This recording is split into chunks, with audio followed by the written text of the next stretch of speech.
I often get angry with myself. But why am I so unsure of myself all the time? And why don't I truly believe in myself?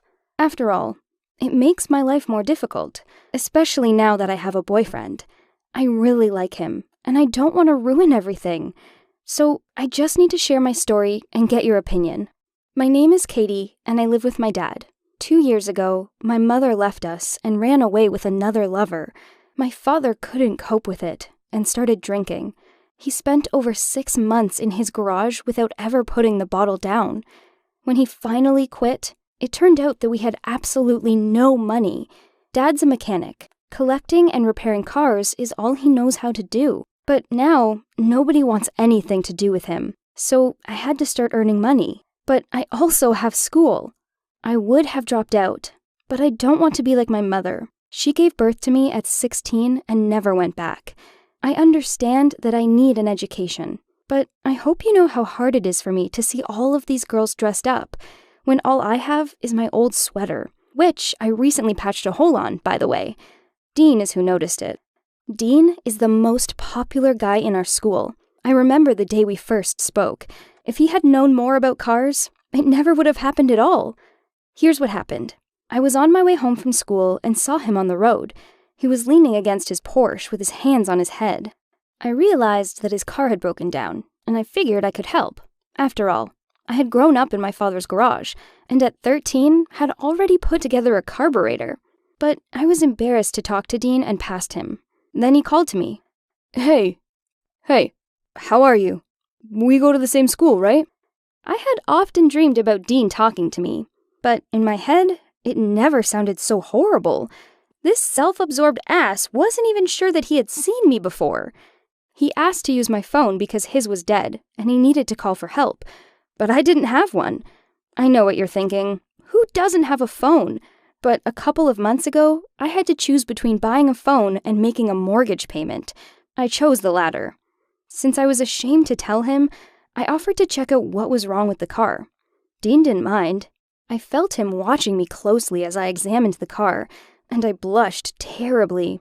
But I knew what I was doing. After all, I just love cars.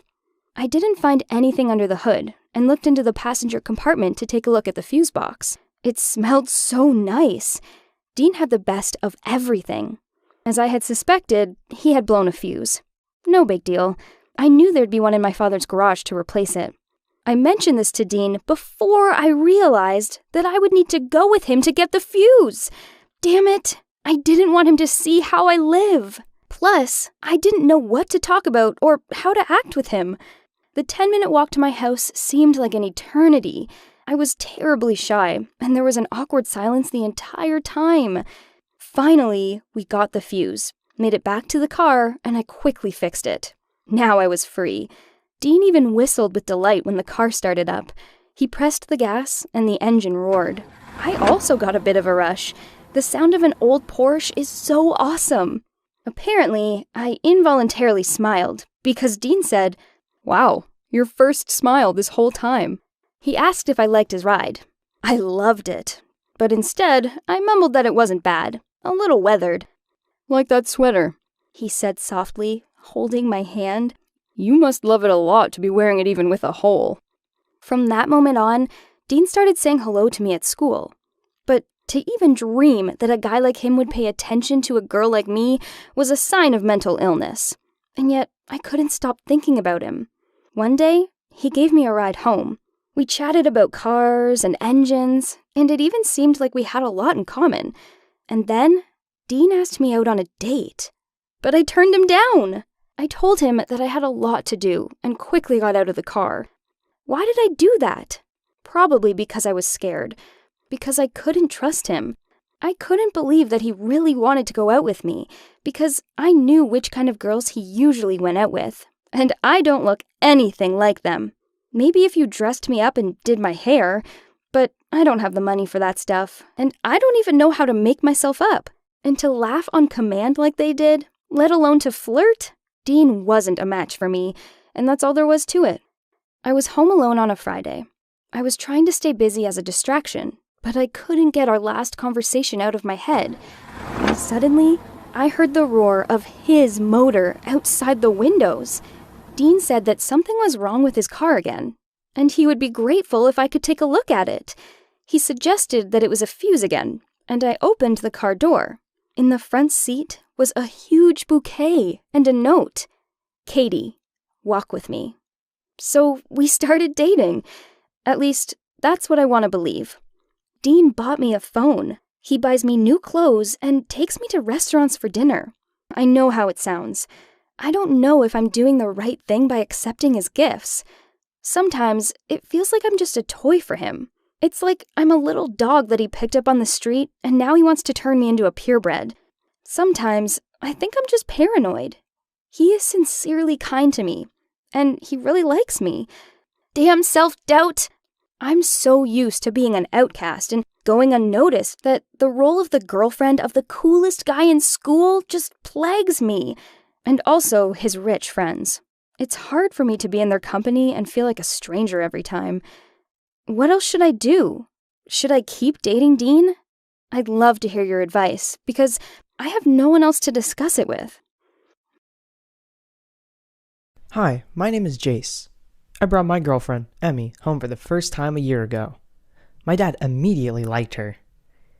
He put a hand on her back and said, "Welcome, girl." I was already dreaming that we would have a strong family, but everything turned out to be much funnier and more ironic than I thought. My girlfriend, Emmy, was just a beauty. Long legs, pretty face. Although the face could have been better. She had the demeanor of a little fluffy cat. Her body was simply amazing. She had been dancing for more than 10 years. When we were left alone in the bedroom, she always turned the light off with her foot. We started living together in the same house as my dad. Dad was on the first floor, and Emmy and I were on the second. So one day, I came home and saw Dad sitting with my girlfriend in the kitchen. And when I walked in, they started acting all nervous. They were discussing something quite expressively, but when I showed up, they got quiet. I didn't even think anything of it. Maybe my dad just liked to chat with my girlfriend. The next morning, I was taking out the trash and found this in the can. Strange. We always used protection. There was no reason to worry. Then why would someone in this house take a test? I decided to make a joke out of it and brought the test to my girlfriend that same night. She reacted with a bright smile, as if she'd been trying to prank me. We laughed, but then had a serious talk. She told me that she had taken the test because she had been experiencing strange symptoms lately. She also told me that the test was negative. We went to sleep. The day after that, I found my dad and my girlfriend in the kitchen, again. They were sitting there, looking very excited, and I started getting bad thoughts in my head. And what they told me shocked me. Emmy opened her mouth first, said, "Jace, I'm pregnant." I was both happy and upset, but Dad continued to look me straight into my eyes. The pause lasted an eternity. But then she said, "I'm pregnant by Ted." That was my father's name. How's that for a twist? My girlfriend was claiming that she was pregnant, not by me, but by my father? They had been hiding this from me for a long time. It was not the first month, and Emmy was already showing. They had already decided to tell me before it was too late. She had been in a relationship with my father for a long time, but Dad didn't want to upset me because he saw I loved Emmy. But damn, I was not expecting that. Until recently, I had been sleeping with Emmy in the same bed, and now she had a relationship with the closest person in my life. How would you react to that situation? Write in the comments. I took everything quite calmly. If they wanted to be together, then fine. Even though my dad is 37 years old and Emmy is only 20. I wished them happiness and finally moved out of my dad's place to my own house. Yes, I was renting a 37 square meter studio and working 8 hours a day. But it's better than listening to a baby cry and moan. And not just the baby, if you know what I mean. Everything was fine. But one day, Dad called me and asked me if he could spend the night at my place. That day, we both slept in my small apartment.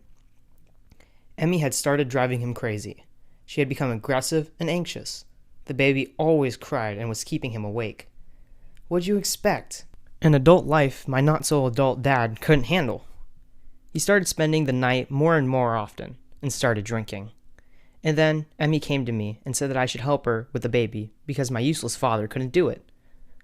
How arrogant of her. My ex-girlfriend, who had already had a child with my father, was asking me for help, and boldly, at that. Basically, blame me or not, but I turned her down. Plus, I let that couple know everything I thought about them. I paid the rent and left for sunny California. It was the best decision. True, I have to start my life from scratch, but it's better than having to hang around a worthless dad and his sick girlfriend. Yeah, I know what you're going to say. How could you? To which I will answer, to hell with them. They did this to themselves. Let them figure it out. And that's my story. Write in the comments what you all think about it.